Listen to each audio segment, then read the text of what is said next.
श्री दुर्गाय नमः। श्रीमद् देवी भागवत महापुराण द्वितीय स्कंद 10वां अध्याय। महाराज परीक्षित को डसने के लिए तक्षक का प्रस्थान। मार्ग में मंत्रवेता कश्यप से भेंट। तक्षक का एक वट वृक्ष को डसकर भस्म कर देना और कश्यप का उसे पुनः हरा भरा कर देना।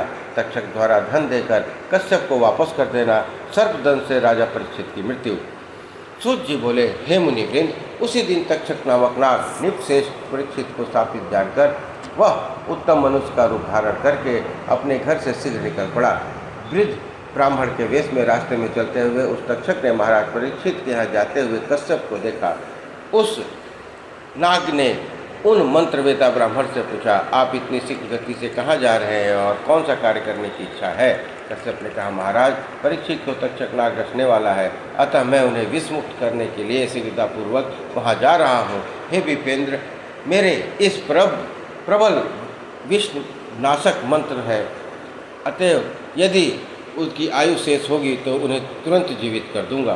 तक्षक ने कहा, हे ब्राह्मण, मैं ही यह तक्षक नाग हूँ और मैं ही महाराज परीक्षित को काटूंगा। मेरे काट लेने पर आप चिकित्सा करने में समर्थ नहीं हो सकेंगे, अतएव आप लौट जाइए। कश्यप ने कहा, हे सर, ब्राह्मण के द्वारा स्थापित किए गए राजा को आपने काटने के उपरांत मैं उन्हें अपने मंत्र बल से निस्संदेह जीवित कर दूंगा। तक्षक ने कहा, हे विप्र, हे अनग, यदि आप मेरे काटे हुए निपशेष परीक्षित को जीवित करने के लिए जा रहे हैं तो आप अपनी मंत्र शक्ति का प्रभाव दिखाइए। मैं इसी समय इस वृक्ष को अपने विषैले दांतों से डसता हूँ। कश्यप ने कहा, हे सर्वश्रेष्ठ, आप इसे काट लें अथवा इसे जलाकर भस्म कर दें तो भी मैं इसे पुनः जीवित कर दूंगा। परीक्षित जी बोले, नागराज तक्षक ने उस वृक्ष को डस लिया और उसे जलकर भस्म कर दिया। तब उसने कश्यप से कहा, हे द्विजश्रेष्ठ, अब आप इसे पुनः जीवित कीजिए। तक्षक नाग की विष आग्नि से भस्म हुए वृक्ष के संपूर्ण भस्म को एकत्रित करके कश्यप ने यह बात कही, हे महावीरधर नागराज, अब आप मेरे मंत्र का प्रभाव देखिए। मैं आपके देखते देखते इस वट वृक्ष को जीवन दान प्रदान करूंगा। ऐसा कहकर हाथ में जल लेकर मंत्रविद कश्यप ने उस जल को अभिमंत्रित किया और उसे भस्मा राशि पर छिड़क दिए। जल के पड़ते ही वह वट वृक्ष पुनः पहले के भांति सुंदर हो गया। उस वृक्ष को इस प्रकार जीवित देखकर तक्षक को बड़ा आश्चर्य हुआ। उस नागराज ने कश्यप से कहा, हे विप्र, आप इतना परिश्रम किस लिए करेंगे? आपकी यह कामना मैं यहीं पूर्ण कर देता हूँ। कहिए आप क्या चाहते हैं? कश्यप ने कहा, हे पनग, मैं धन का अभिलाषी हूँ। निपश्रेष्ठ परीक्षित को स्थापित जानकर अपनी मंत्र विद्या से उनका उपकार करने के लिए मैं अपने घर से निकला हुआ हूँ। तक्षक ने कहा, हे विप्र, पर राजा से जितना धन आप चाहते हैं उतना धन मुझसे लीजिए और अभी ले लें और अपने घर लौट जाएं, जिससे मैं अपने कृत्य में सफल हो सकूं।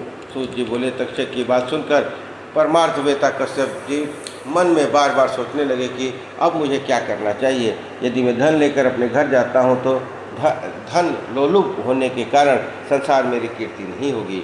यदि राजा जीवित हो जाते हैं तो मेरी अचल कीर्ति होगी और धन प्राप्ति के साथ साथ पुण्य भी प्राप्त होगा।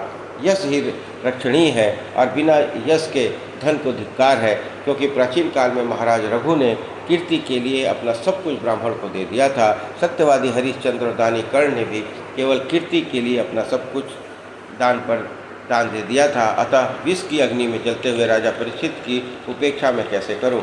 यदि मैं महाराज को जिला दूं तो सब लोगों को अत्यंत सुख मिलेगा। यदि राजा मर गया तो अराजकता के कारण सारी प्रजा नष्ट हो जाएगी, इसमें संदेह नहीं।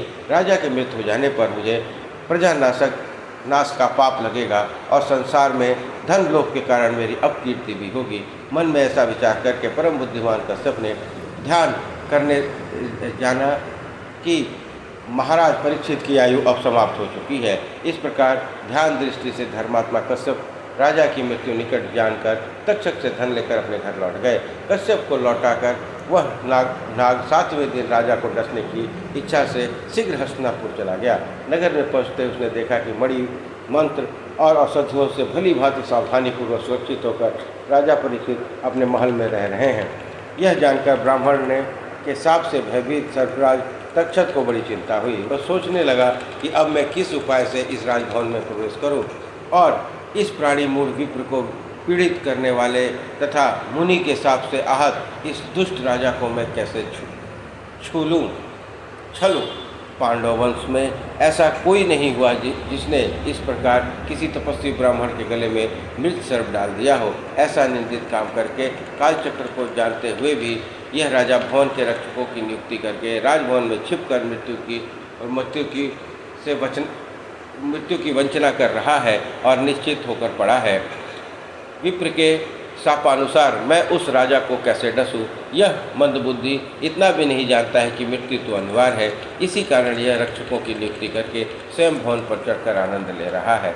यदि अमित तेज वाले देव ने मृत्यु निश्चित कर दी है तो करोड़ों प्रकार के प्रयत्नों से भी उसे कैसे टाला जा सकता है। पांडव वंश के उत्तराधिकारी यह राजा परीक्षित अपने को मृत्यु के मुख में गया हुआ जानते हुए भी जीवित रहने की अभिलाषा रखकर सुरक्षित स्थान में निश्चित होकर पड़ा हुआ है। वह यदि चाहता तो अनेक प्रकार के दान पुण्य द्वारा अपनी आयु बढ़ा सकता था, किंतु धर्माचरण से व्याधि नष्ट होती है और उससे आयु स्थिर होती है।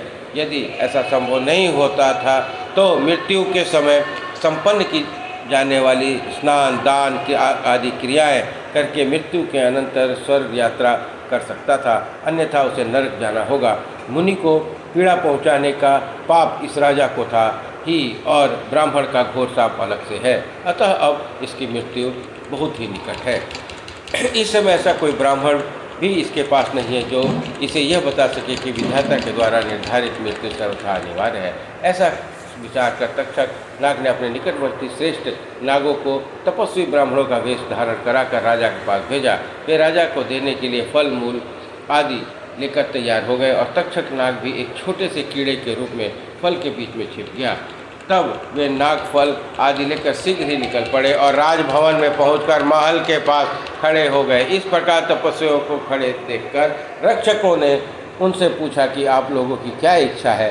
तब उन्होंने कहा, हम लोग महाराजा को देखने के लिए तपोवन से आए हैं। पांडव कुल के सूर्य शुभ दर्शन पराक्रमी अभिमन्यु पुत्र परीक्षित को अथर्व वेदोक्त मंत्रों से आशीर्वाद देने हेतु हम लोग यहाँ आए हैं। आप जाकर महाराज से कहें कि कुछ मुनिजन उनसे मिलने आए हैं और वे महाराज का मंत्राभिषेक करके उन्हें मधुर फल देकर लौट जाएंगे। भरतवंशी राजाओं के कुल में कभी भी द्वार रक्षक नहीं देखे गए।